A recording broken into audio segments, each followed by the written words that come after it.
The Rambam tells us that the phrase Charun Af, divine anger, is only used as a response to the sin of idolatry, of avodah zarah.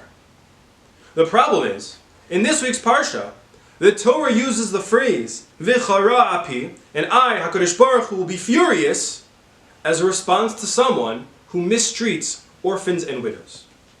How can we use the language of Charun Af if mistreating an almana is not the same as avodah zarah? Rav Moshe Feinstein is quoted as explaining that the same root that underlies the sin of avodah zarah, idolatry, the sin of denying hashgacha, of denying the fact that HaKadosh Baruch Hu runs the world, is the very same trait as what brings someone to ignore the plight of those misfortunate. When you see someone who is in a terrible situation, and you say, it's fate, they were always destined to be there.